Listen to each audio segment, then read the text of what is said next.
Hi y'all, my name is Addie, and in this video today we are going to go over anatomy body planes as well as cavity names, how to name those cavities, and membrane directional terms. So this is Anatomy Unit 1, Activity 1. Please subscribe and like for more content in the future, and let's get into the content. So first, starting off, what even is anatomical position? So, anatomical position is when your body is standing straight up, or in other terms, your body is erect. Your face is going to be facing forward at a 90-degree angle in retrospect to your body, and your arms and legs are going to be extended, basically meaning straight, and they're going to be right next to your torso or your body. Your palms are facing upwards. Again, your legs are straight and toes pointed forward. And then we have two different ways where anatomical position can be found. The first of which is prone, meaning that your body is facing down. If you think about laying on the beach, kind of just like on a towel, and you're trying to tan, if your face is down facing the sand, then your body is prone. If your face is upwards facing the beautiful sun, then your body is supine. So these are the two anatomical positions. Next, we're going to go over some body regional terms. Feel free to just take a screenshot and skip past this part because I am just going to be kind of just like explaining a little bit about the regional terms, but take notes on it, take a screenshot, whatever works best for you guys. So the first of which is acromion. This is your shoulder region. Then antecubitus is the bend of your elbow. So if you think about kind of like curling a dumbbell or a weight, then that region that creases, that is your antecubitus. Your axilla is your armpit. Brachium is your upper arm, kind of where your bicep and triceps are located. Your bucca is your cheek. If you have heard about the trend that keeps going around buccal fat removal, that is the region that they are talking about. They are talking about bucca. Cephalon is your whole head. It can also be called your cephalic. In anatomy, there are a lot of ways to say the same thing, so just pick one that you're comfortable with saying and spelling. Also, ask your anatomy professors which one they prefer and which one they would like to see used on exams. Then you have your cervicis or your neck region. Cranium is the top of the head, kind of where your hair is located. So, unlike the cephalon, which is the whole head, your cranium is just the top of the head. Then we have your crus or your shin. Digits and phalanges are your fingers and toes. Phalanx is just the singular version of phalanges. So one phalanx is one finger, phalanges is just all your fingers. And then facies is your face. Femoral is your thigh region. Gluteus is your buttocks. Hallux is your great toe or your big toe. Inguine is your groin. Lumbus is your lower back. If you guys ever watch Grey's Anatomy or The Pit or any of those medical dramas, you will often hear the terminology lumbar puncture, and that is the region that they are talking about. They are talking about inserting a very large needle into your lower back to collect cerebrospinal fluid. So that is your lumbus. Mentis is your chin. Oculus is your eye. Oris is your mouth. Otic or oris is your ear. Palma is the palm of your hand, and planta is the sole of the foot. A good way to remember this is that plants grow from the ground and from the soil, and your sole of the foot is touching the ground. So, planta, sole of the foot. The last four body regional terms, pollex is your thumb. This reminds me of politicians and how they're always doing thumbs up. So pollex and thumb. Popliteus is the back of the knee. Sura is your calf. And your thorax or thoracic is your upper torso. Then we have the directional terms. So unlike the body regional terms, these terms are going to help you locate those body terms. So anterior is towards the front where your chest is located. Posterior is towards the back where your glutes and back and calves are going to be. Superior is towards your head. Inferior is towards your feet. Medial is on the medial plane, so a little bit closer to the middle. It's referring to like in between your eyes and your nose. Anything that is closer to that part is going to be medial. Lateral is farther away from the median plane, so like your arms and your legs, those would be considered to be lateral. Superficial is towards the surface, and deep is farther from the surface. So your skin is superficial to the bones and muscle that is deep within your body. Plantar is the sole of the foot. Palmar is the palm of the hand.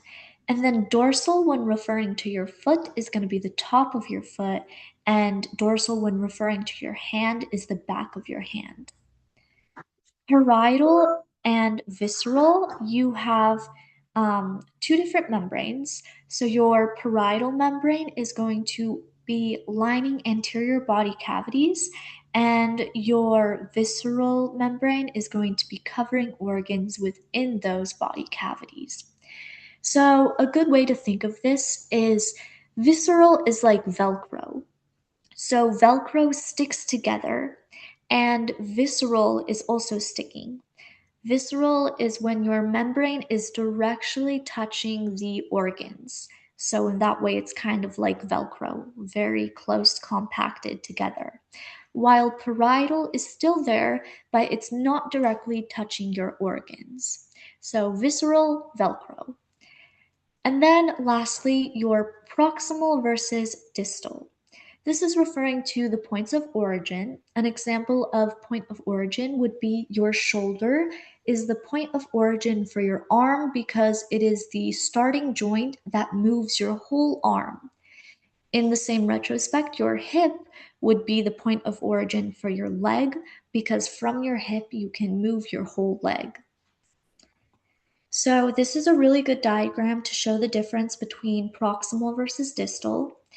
So, for instance, your shoulder is proximal to your elbow because the shoulder is the point of origin for the arm, and therefore it's higher up, it is proximal. Your wrist, on the other hand, is distal to the elbow because it is farther away from your shoulder. It's not as close to the point of origin, and therefore it is distal. On this diagram down over here where the pointer is at, you can also see superficial versus deep. Superficial is like your skin, and deep is closer within your body. It is your bones, muscles, all of those would be considered to be deep.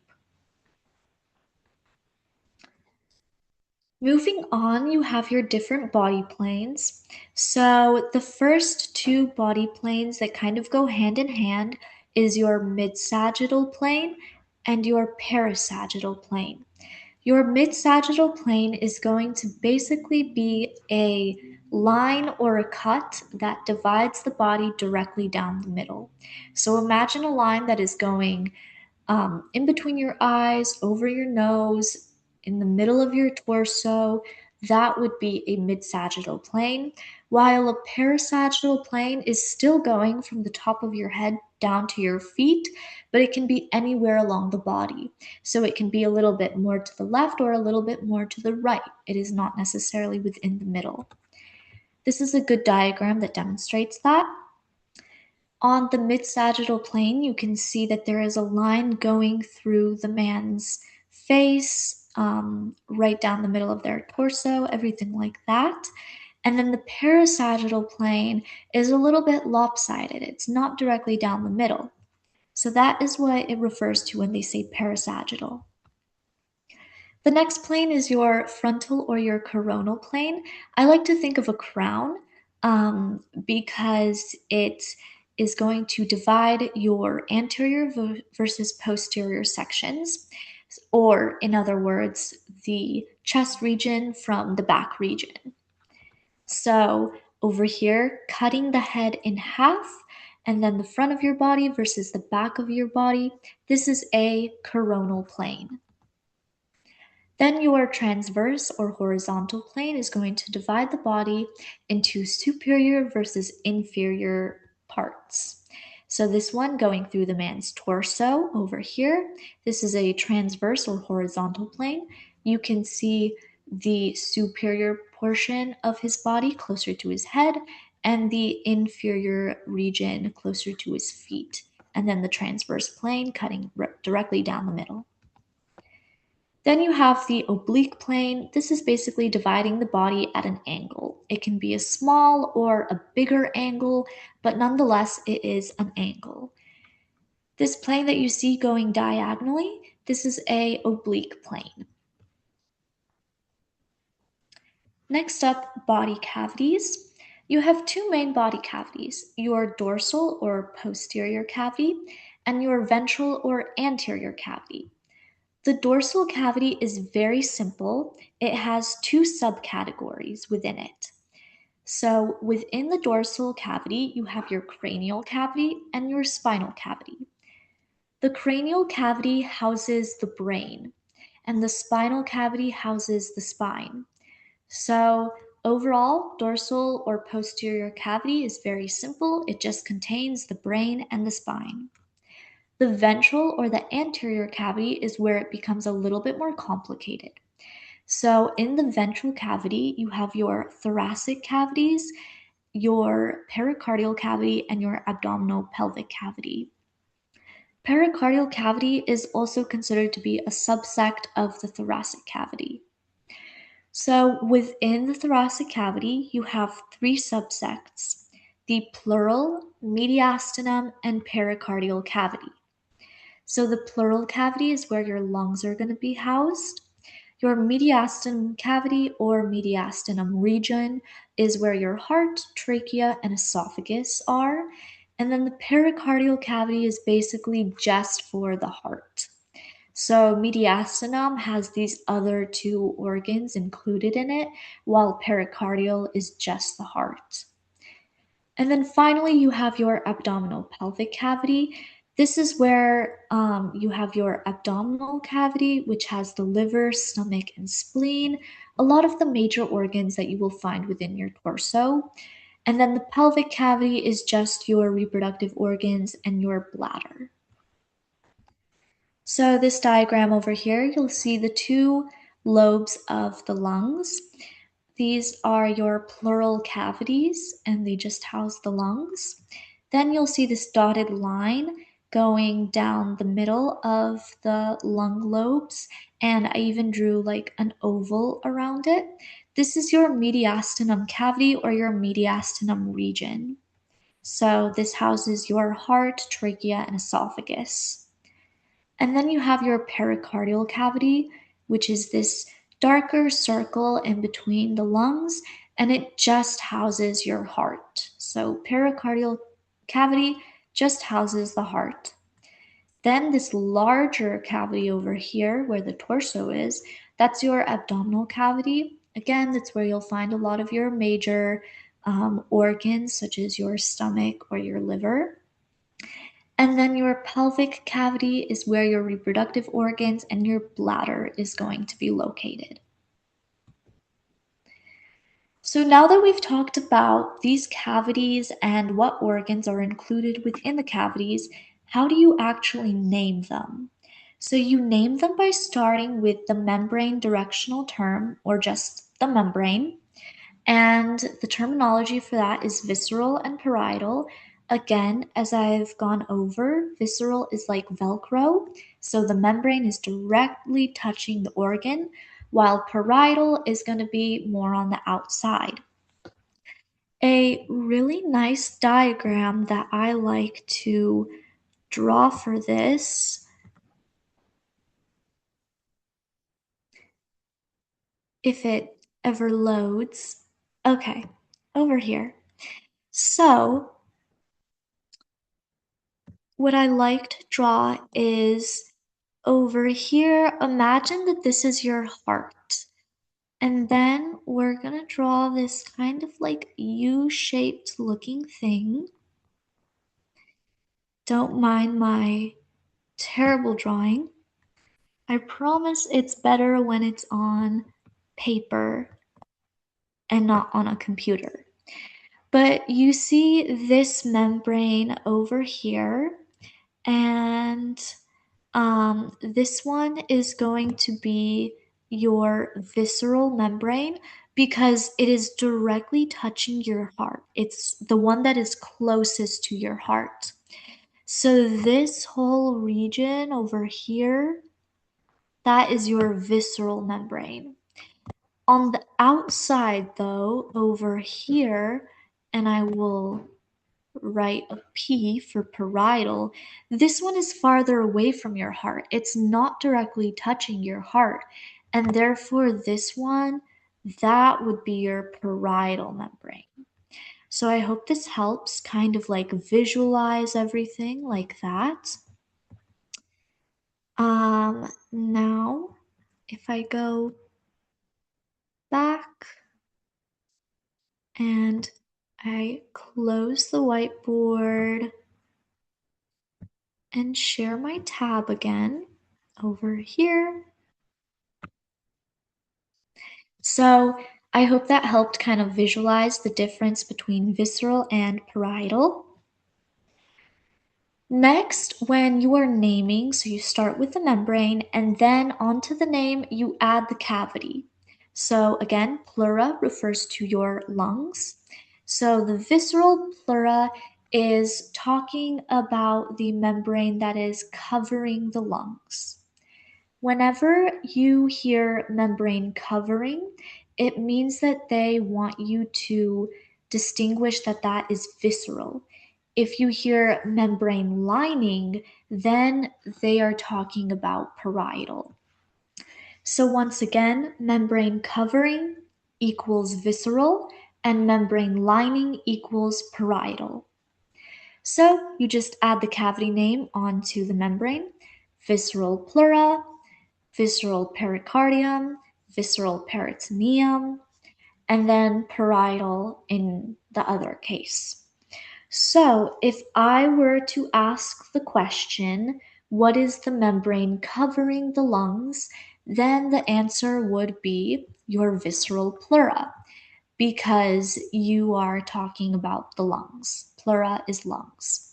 I want you guys to pause the video really quickly, and I want you guys to answer the question, what is the membrane that is covering the heart?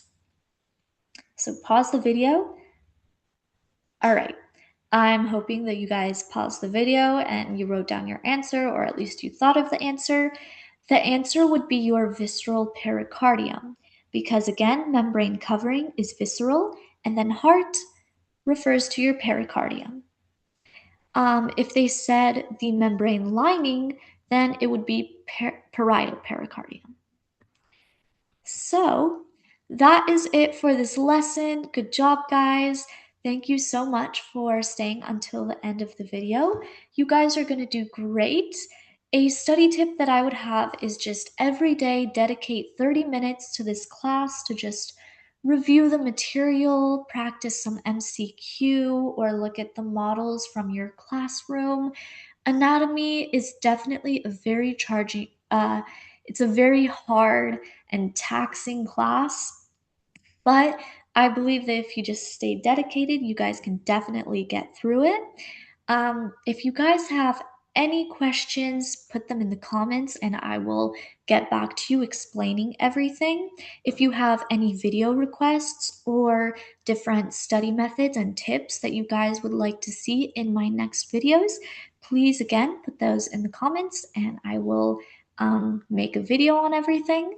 Thank you so much for watching. Please like and subscribe. And I hope you guys have a wonderful, awesome day. You guys got this, and you guys are going to do amazing. Thank you so much. Bye bye.